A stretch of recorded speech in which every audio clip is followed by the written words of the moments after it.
Welcome to the broadcast, my fruits. I hope you're all very well. Within this broadcast, I will be bringing to you my own compelling findings with regards to the true age of Meghan Markle. My own findings, and displaying some evidence to you that you might find interesting. I will also be sharing with you communication that I have personally received from the King's cousin, from King Charles's cousin, and I will be naming that contact. Before that, I must let you know that I wish to tread carefully in this broadcast and any information that I wish to share or divulge with you, and be cautious about information that I do not. So I will be going through methodically and carefully and referring to my notes in order to do that, and so that I don't end up editing for 6 hours and chopping out all kinds of things that shouldn't be appearing. So you will have to bear with me, take it or leave it. That is the theme of this show. It's time to let you in on a little secret to begin with. As you might have picked up over the past couple of years, I receive little whispers, little snippets, little tidbits of information from all around the globe and from all kinds of people and all kinds of connections. And a handful of those connections are very well placed, including, as I mentioned before, in royal households. As well as my own existing contacts in various industries and in many departments, I have also made royal connections, new royal connections. And I'm not talking about foreign royalty, European royalty, royalty of bygone eras. I'm talking about existing, current royal connections. No, unfortunately, I'm not a bestie of Queen Camilla or Catherine.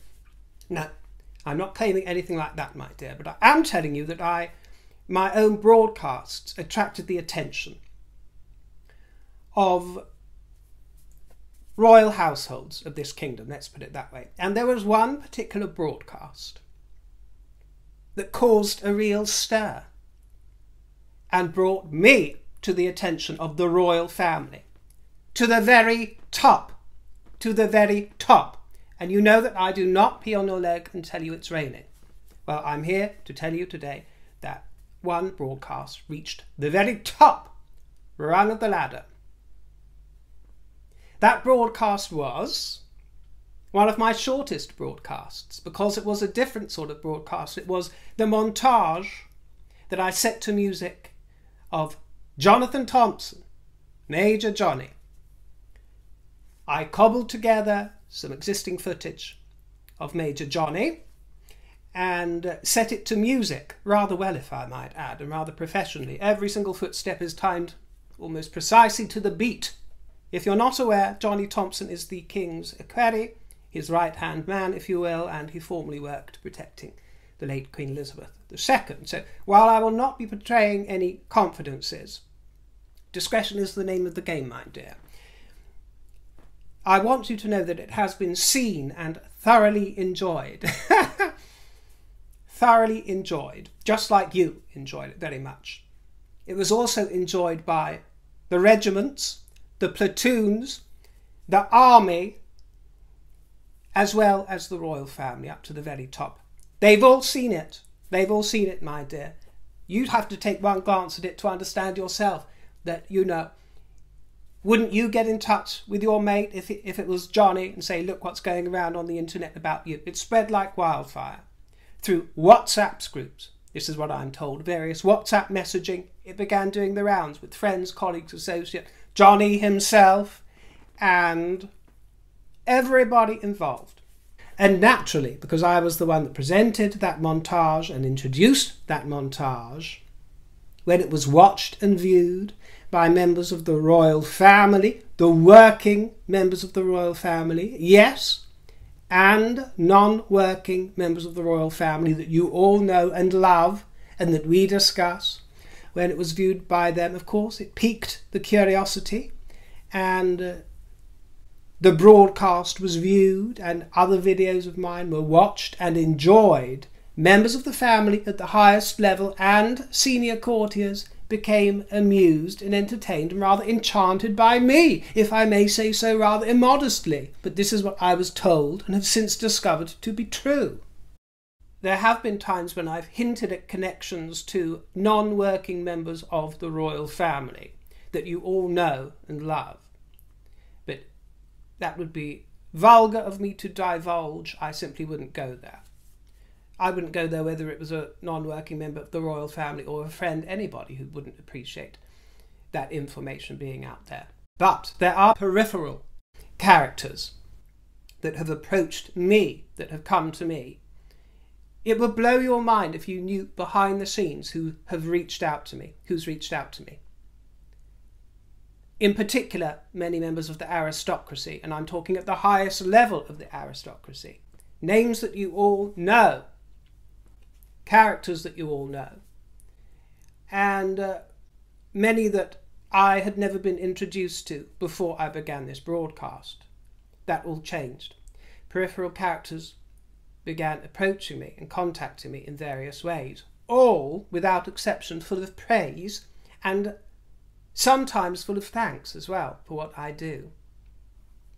They see it as the light-hearted comedy show that I hope that most of you see it as well, because I don't like to dwell in too dark a habitat on this tiny little corner of YouTube. I like to keep things light-hearted and fun and playful, as I will often explain to you. Well, today I will tell you about one of the characters on the periphery who approached me, who is a viewer of this very channel, who is a fruit, a royal fruit, if you will. And this character also has criticism for me. And I wanted to share it with you today so that I can also, when I then go on to talk about Meghan and what I found with regards to her age, I can also square this person's criticism in context with what I will then go on to say about her age. I apologise if I appear to be cryptic, but all will become clear, and I simply cannot do this by rushing it out. So put on the kettle. And also, I'm not telling tales out of school with regards to revealing this person, because aside from the fact that I'm informing you that this person does watch the channel and does enjoy this broadcast, that is the only thing that I'm revealing to you exclusively, because I am not going to tell you anything that has been discussed, however briefly. I am not going to tell you anything that has been discussed with this person privately, or anything that isn't already known, that hasn't been spoken about publicly. So, Christina Oxenberg is the name of the lady who watches this show. And that name will be familiar to some of you, to others it will not. Christina Oxenberg, hello my dear, I'm sure she will be watching today as well. Christina's mother is Princess Elizabeth of Yugoslavia. Princess Elizabeth's mother was Princess Olga of Greece and Denmark, which might ring a bell. Her father was Paul, Prince Regent of Yugoslavia. Christina is related to the king. She is a cousin of the king. Her mother, Princess Elizabeth, is the king's second cousin. Christina's grandmother, Princess Olga, was a first cousin of Prince Philip. That's where the Greece and Denmark connection comes in. She grew up around the likes of Prince Michael, Princess Michael of Kent, my favourites. In fact, she killed off Princess Michael's horse. She drove it into a lamppost, poor thing. Sorry, Christina, my dear, to bring up bad memories. I'm sure that didn't go down very well with Marie-Christine, did it? But yes, she killed off her horse. Well, she's a viewer. She's a basketeer. She adores this show. Viewers abroad, or those who aren't familiar with the outer reaches of distant royalty, You might know her sister, Catherine Oxenberg, because she appeared in the soap Dynasty, or Dynasty as we say here in the kingdom. She was in Dynasty as Amanda Carrington. Remember Amanda Carrington, old Amanda Carrington, who married the Prince of Moldova, what was it? Of Moldavia. And funnily enough, they called him Prince Michael. You couldn't make it up, could you? The truth is stranger than fiction. Sometimes it blends with fiction, doesn't it? When art reflects life, life reflects art. All kinds of machinations. Yes, a beautiful family. Christina Oxenberg is beautiful. She's gorgeous. I think she's rather fabulous. And she's led an extraordinary life. She now lives in Serbia. And things have gone a little bit awry. But she's led a fabulous, high-octane life. And she strikes me as a rather high-octane character. I think she's beautiful. I think she's known some beautiful men and had beautiful experiences. I find her, superficially at least, to be rather fabulous, to be fun, creative, whimsical, and witty. And she's a good writer, and I kind of live for her, and I'm rather charmed that she tells me that she rather lives for me as well. She loves me, and she's praised me for my originality and for my taste in clothes. These are her words that I'm quoting to you. I'm not making it up. And she also refers to me as Queen Rivuletta, which is rather charming, isn't it? Well, Christina Oxenberg is mistaken because she believes that I am under the influence of another agent. She believes that I am an agent for another critic of the Duke and Duchess of Sussex. She believes, she's got it into her head, that I am deployed by another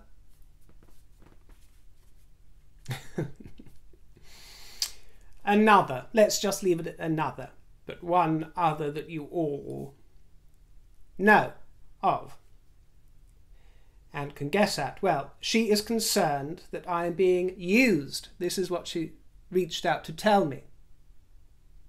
She was full of praise, then full of disparagement. Now, you have to understand, when I saw comments on this channel being left, I had no clue that it was Christina Oxenberg we were dealing with here. She didn't identify herself, but she bade me contact her, blah, blah, blah. Well, I looked into previous comments she had left and I was confused because some were full of praise and some were full of disparagement. And I said, make your mind up, love. You know, make your mind up which way are the chips going to fall. And she told me that I was misunderstood. I wasn't understanding her tone. She did adore me, but she thought that I was very much mistaken with regards to Harry and Meghan, that I was giving them a rough ride. She threw quite a bit of shade at me, but she did it with wit, so I rather enjoyed it. This is why I'll give her the time of day. She said, you're the only queen in England for whom I have any respect. Keep that tiara glittering. Well, it was through my own research with the information that she gave me. She had no idea that I would be able to do this, that I discovered her connection to Christina Oxenberg. And it was only when I brought this information back to her attention that she confirmed to me exactly who she was, and then I was able to verify it. So, she contacted me totally anonymously and had been commenting on this channel totally anonymously. She praised me, but she said that I attack her family members and said that I would react to it if the situation were reversed. Well, of course, when I thought about her family members, I thought, well, what about Prince and Princess Michael of Kent? Princess Michael of Kent, who's been accused of being a racist for wearing a particular kind of brooch. What about your relatives, the late Queen and her legacy and the Commonwealth legacy? You know, she's pitching her tent to the two relatives in the broader sense of the word. I don't believe that she knows Meghan personally or even Harry personally. So that's pushing family, but I realised that she was talking, she wanted to protect Harry and Meghan. And before we proceed, I will just say that as I'm not divulging any confidences from Christina Oxenberg, but I will not be tolerating any sort of nasty comments about her and her opinions, and I'm going to be really tight and strict on this if I happen to notice it. I will not have any. She is a welcome and beloved basketeer, and I'm happy to have her here, and she provides a bit of balance. So I will not be tolerating any nasty comments about her. But despite the fact that we might clash on opinion, and her own family, the rest of the royal family members might clash on her on opinion, she is right to tell me, not in these exact words, that she has insight and experience that I do not have, that you do not have. Her mother is a princess, and she grew up in some capacity around the royal family, in some capacity. Life unfolded in a certain way. And last year she gave an interview. This is why I'm not telling tales out of school, because she gave an interview last year to the New York Post, which said, Meghan, what you are going through is a hellish kind of hazing. She called it a hazing. And the royal family's cold behaviour is not out of the ordinary. So she's suggesting that this is what happens when you marry into the cold royal family, and she's getting an unfair deal. Also, I've noticed her views on Prince Andrew have changed over the year, because she was defending him a little bit more vociferously 3 years ago. You know, she used to run with Ghislaine Maxwell a lot, Goose Stark and all of this. She knows everybody, and she knows me. And she's become more disparaging about Prince Andrew over the last 3 years, I've noticed. She seems to have become a lot more disparaging about royalty in general and the inner workings of the royal family over the last 3 years. And back in 2021, she said, I am a blood relation to Harry, although to me he is just another leaf on our extremely large family tree. So as I say, to my understanding, she has no relationship with Harry and Meghan, but she's come to defending them. But this is the interesting part, because although they lead very different lives, there are similarities between Christina Oxenberg and her family and Harry and his family, a lot of interesting parallels. She is estranged from much of her family, and I'm not betraying any confidences. Christina has spoken about this publicly, and members of her family have spoken about this publicly. She's estranged from her mother, or at least has or was for a very long time. If reports are to be believed, she is estranged from her sister Catherine. She's trod a very similar path as a sort of black sheep of the family, if you will. So naturally she feels some sympathy for the likes of Harry. I believe this is what is colouring a lot of her views, as well as her own lived experience. But her mother, Princess Elizabeth, defended herself in response to an interview that a story that Christina wrote about her experiences growing up within that family, and her own mother said, Christina is a very clever and good writer and brilliant at marketing. She knows how to combine imagination with facts, as this is the way she promotes her blogs and stories. So that is another version of recollections may vary. Recollections may vary. Princess Elizabeth is dishing that out to her daughter Christina, just as the late Queen Elizabeth, or if rumours are to be believed, Princess Catherine, dished out to Meghan and Harry.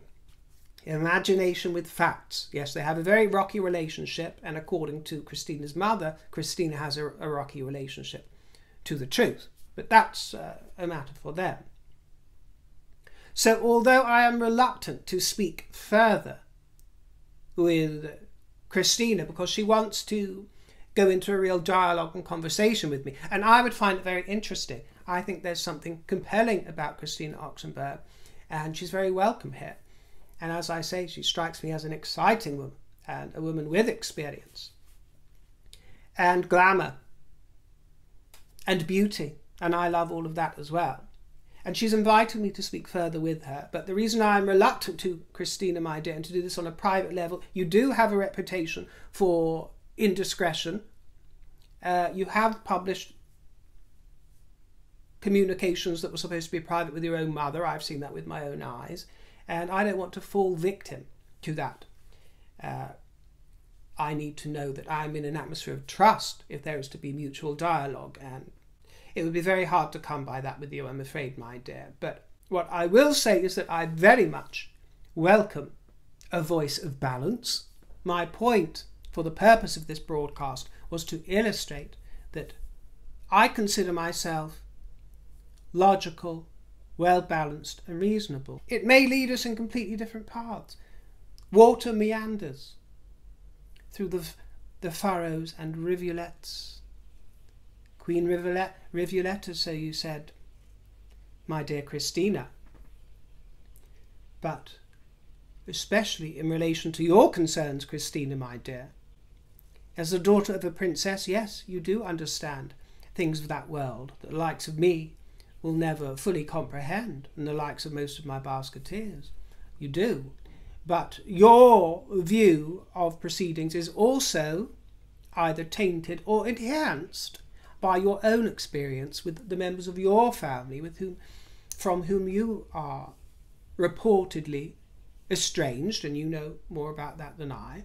And there are some other rather cheeky parallels I've noticed too, Christina dear, because in your last visit to your cousins or your family members, I think perhaps it was pre-pandemic, around about 2019, I saw you at Kensington Palace. You were visiting Prince Michael, you were visiting the Duke of Kent, and there, you know, for an off-the-cuff familial visit.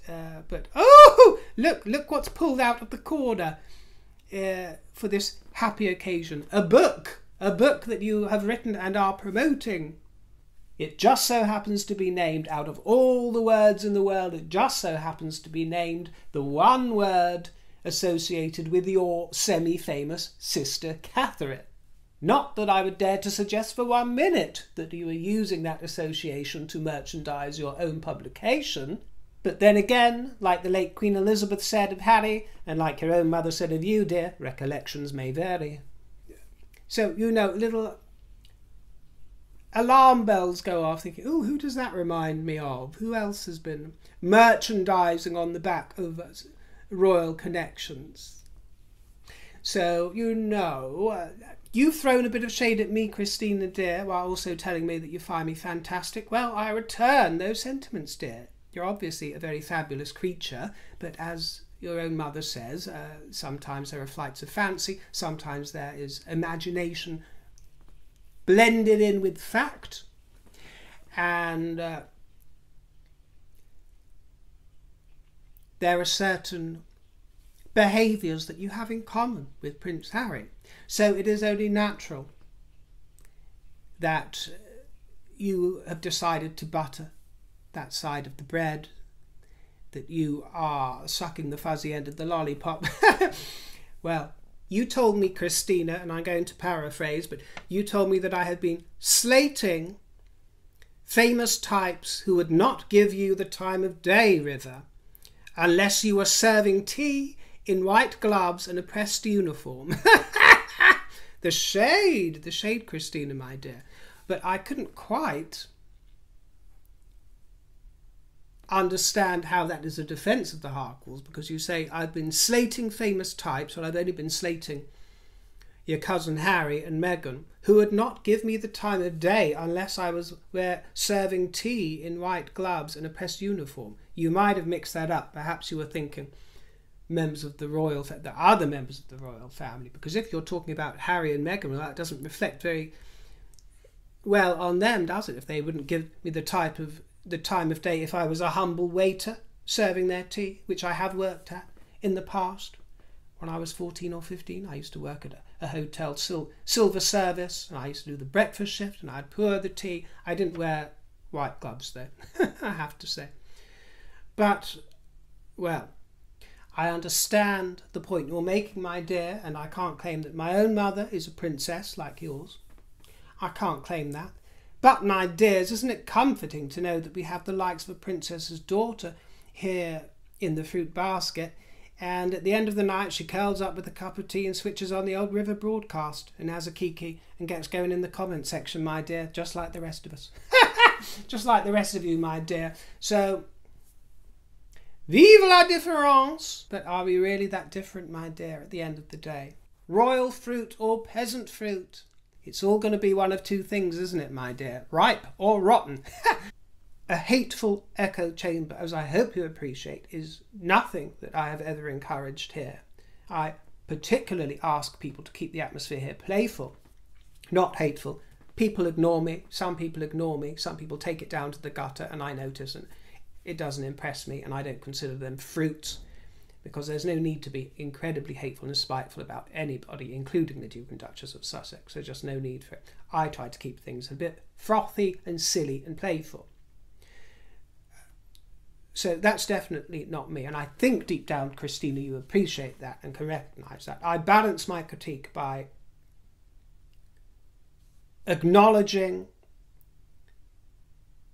the good deeds that they do sometimes, praising them where necessary, and calling for common sense and a move away from conspiracy theories. It doesn't work very much. Those who have been duped into believing various things or feel that certain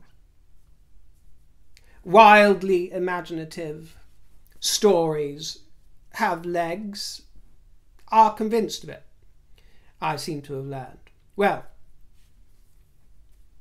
one conspiracy theory that I touched upon in the previous broadcast was the conspiracy theory that Meghan shaved off 4 or 5 years of her age because she turned 42 recently. And I said, she is 42. I begged and pleaded for everybody not to correct me and tell me that, you know, I'm wrong and you've all seen court documents and you've all seen this, that and the third. Well, of course I knew that some people would ignore that and tell me anyway because they find it fun to do so. But I didn't really think that some who consider them, who usually paint themselves as sort of respectful friends, if you will, of me and this channel, I didn't expect them to do it, but some of them couldn't resist. Noted, that is not respectful. I expect it from others, but if you can't bite your tongue when I plead and just ask you, you know, I've heard it a million times, don't tell me again. If you can't just bite your tongue for that, what can I say? Not my kind of fruit. Well, I touched on that age conspiracy. So, Christina, please note how I am one of the very few, I mean, I don't watch any other YouTube channels on it, but from my understanding and what I see, and certainly where I see elsewhere, I'm one of the very few that challenges conspiracy theories, or, well, I don't even refer to them normally. All the outlandish ones I don't even touch, but sometimes I will call them into focus and dispel a few myths, and this does not enhance my popularity. I've got to tell you, it doesn't really enhance my popularity, and I could quadruple my viewership over the night if I was to indulge it. If I was to put out a video today with a picture of 2 dolls and oh, I've discovered, you know, Lily and Archie, the Cabbage Patch dolls that they've been photoshopping into photos, and I've discovered that she's 56. But exponentially the viewership would go up. Exponentially the engagement, the thumbs would go up. People would be salivating all over it. But guess what? I ain't that ruthless, dear. And I simply don't believe it anyway. But I wanted to throw light on some evidence that I found with relation to Meghan's class of 99, of 1999. You will have all have seen pictures from the yearbook of that year, the Immaculate Heart, the legendary Immaculate Heart. You know, it was only when I was Googling this. I had no idea. You know, I've told you many times that the place I most au fait with in California, that I've been to the most, Los Feliz, one of my very best friends in the entire world, has lived there for several years. Very close to Los Feliz Boulevard. I have walked that stretch so many times, and I must have walked straight past the Immaculate Heart a million times on my way from the boulevard and the sort of Griffiths observatory area down towards the more populated part with all the cute cafes and stuff. So yes, I know that area very well. I had no idea that was where Meghan's school was based. Well, now I know. And the yearbook, page 34, you see her surrounded by friends. By Carrie, by Aura and by Corey Lynn. You also see the photographs of the same girls on a framed wall display as part of a documentary that I saw online, or an interview rather. This interview came out in 2018, CCAL News, which was a sort of celebratory interview in advance of the wedding. Everybody was getting excited because they were getting married. They were interviewing Meghan's old teachers, this kind of thing. So they show off their own copy of the yearbook with original wall hangings. I'm just saying this to try and show you the evidence that these are actual official documents. They haven't been mysteriously spliced together. They exist at the school as well as anywhere in the press. But you see the photographs surrounded by Carrie, Aura and Corey Lynn. And the former teachers there also speak on how highly regarded Meghan was. They all adored her. They all adored Mr. Markle, who helped out there and continued to help out after she left. Well, you'll have to forgive me if this has been done before. I'm sure in some corner of the internet somebody has probably done it at some point. I don't really look around, so I'm not sure. But I decided to do a very simple Google search on all the classmates that were visible. Just the names that we see, because they're already in the press, they've already been put out there. And I'm not a private investigator. I didn't do anything special apart from type their names into the search bar, because they're fairly unusual sounding names, some of them, which really helps. So this is about common sense for me. It's about common sense. And I thought, if everyone thinks that Meghan is older than she says she was, well, let's find out how old her classmates were. Rather simple, really, despite all these court documents I keep getting told about. Because common sense also told me that if Meghan Markle was shaving 4 or 5 years from her age, then we would have heard about it by now. Not only from her family. You're really going to tell me that both Thomas Jr. and Sr. would not have said anything by now, and Samantha, who published Diary of a Princess, but you're really telling me they would have withheld that information to protect the daughter and their sister after everything else that's come out throughout the years? You really think they would hold that back? They would be... I'm not going to say that necessarily they would sell out to the highest bidder, but we're talking about a very, very substantial payday for that sort of information. You know, Meghan Markle has been lying about her age to the rest of the world. A very, very lucrative payday, first of all.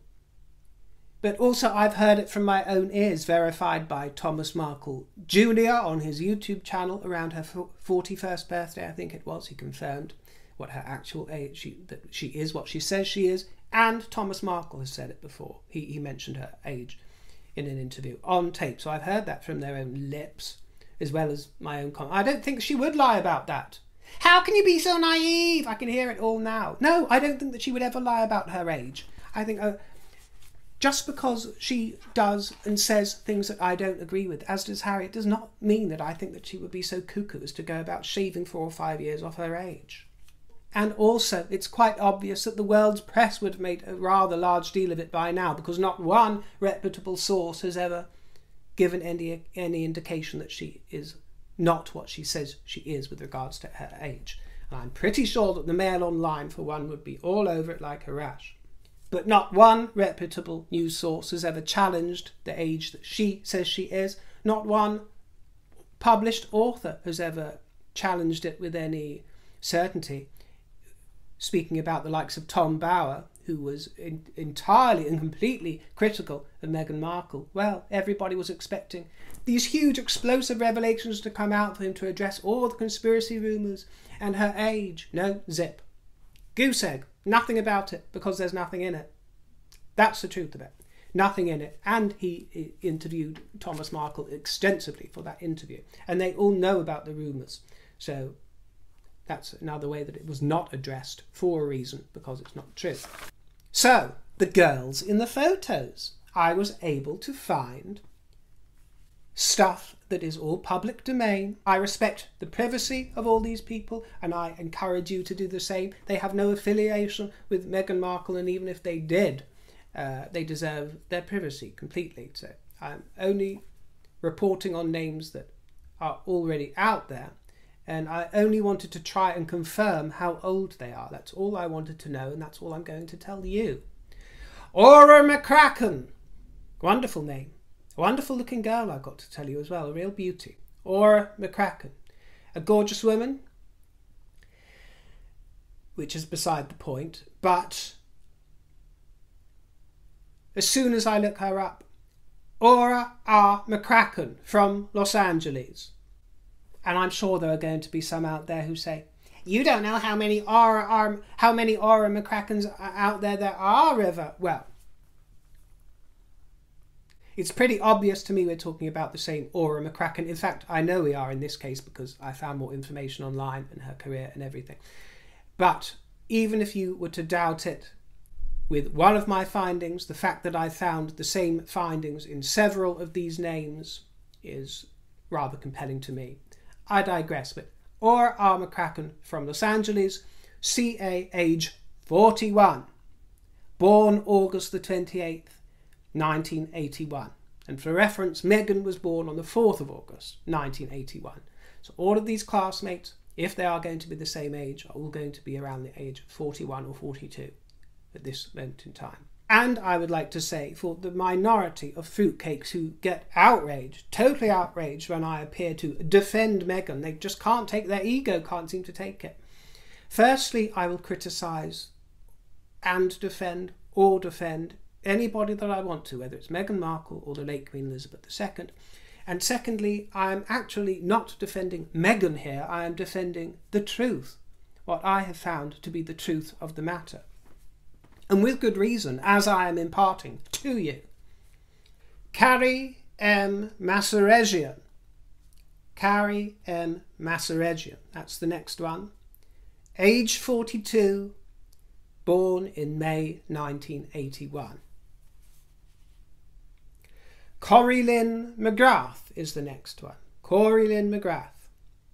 I'm not quite sure, by the way, why Arizona is mentioned in this particular finding here in the same listing, but it does go on to say in the same piece, Corrie Lynn McGrath, 42, not 45, not 46, 42, living in Glendale, CA. So they are the three names surrounding Meghan on that first photograph there. Aura, Carrie and Corrie Lynn, all coming up as the same age as Meghan. Again and again and again. Then I took a further look at the names that I could see running along the top of the other close-up image that I could find. Emanuela Jaskowitz. Los Angeles, California, born on the 17th of November 1980. Emanuela's age is, guess what? 42. Yes, yes. Give that girl a gold star. 42. Evita, no, I'm doing a Meghan.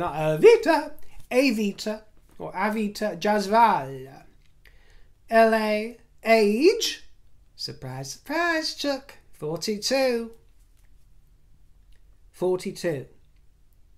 And there were a couple of search entries under Avita Jaswal, and the second one said the same thing.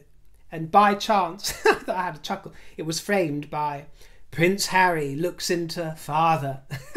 So another compelling conspiracy theory that is actually nonsense on stilts. I mean, you do start to feel, I start to feel a little, I have sympathy for them in many respects when it comes to these wild conspiracy theories. I don't have sympathy for them in respect to criticism they receive that is fair-minded, logical, and thought through. But all of these fantasies that are nonsense on stilts, but are believed in their millions, especially overseas, I've got to say. The other name there, Ana Jimenez, I wasn't successful with. I found two possibilities, one especially who I think it is, but I cannot confirm as there is no photo shown in the original yearbook there, just the name, and also even in the findings that I got, there was no mention of her age, her current age online. But out of those 6 names that I used as a sample formula, 5 of those gals throw up exactly the same age as Meghan, 41 or 42 years old. So I think that that is rather compelling evidence. I realise I'm not private investigator extraordinaire. I just typed a few different names into Google, but to me it is common sense. And this is from generic public information, directory websites, that kind of thing. So if you believe, because I'm sure there are some that will still believe that it's all part of some conspiracy, and if you're suggesting that these yearbooks and these wall hangings that you see at the Immaculate Heart have all been doctored or in some way, or that the ages of all these very random individuals have all been doctored online on all these different websites, that Meghan's people have somehow reached out to get them all in order, that they're all in on the act, that they're all in on the act, Aura McCracken and Jasval and all in on the act, and that the family are still covering for Meghan. Well, I don't know what to tell you, my dear. Either she is the same age as all the other girls in her year, or in that year, 1999, she was actually 23 or 24 years old and posing as an 18-year-old, because they were all around the age of 18 or 19 in 1999.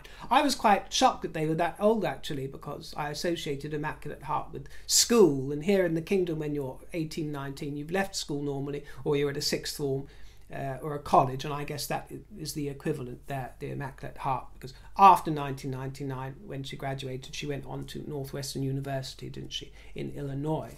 I'd love to tell you that I was surprised and shocked when I found out what I found out, but I wasn't at all, because I work on common sense.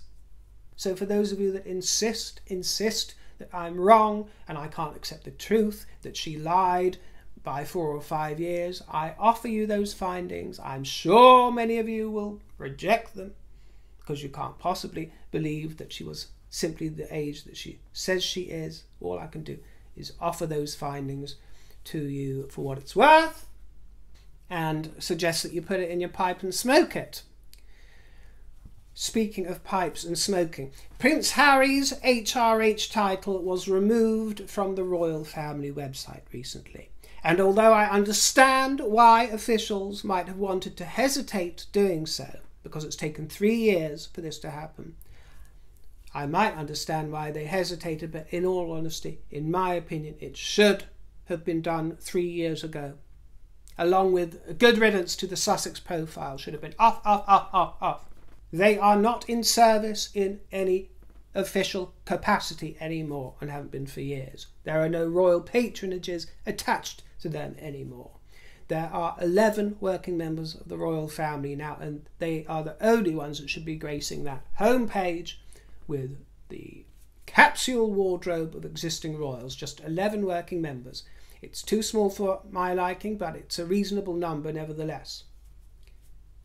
The other biographies featured on that website should be historical, should be archived, including the Duke of Sussex, the Duchess of Sussex, and very, very sadly, the Duke of York, because he is no longer working, despite his years of fabulous dedication and service. So it's sad, but that needs to be archived too if he's not out there working.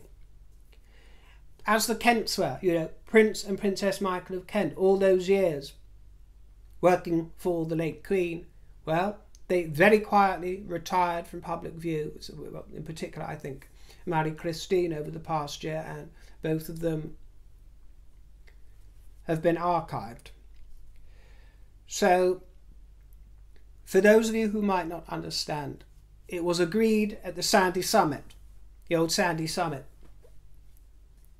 It was agreed at Sandringham all those years ago that HRH, His Royal Highness, would not form part of his public style anymore. Some people don't understand that it remains his to use privately if he so wishes to, which he does do.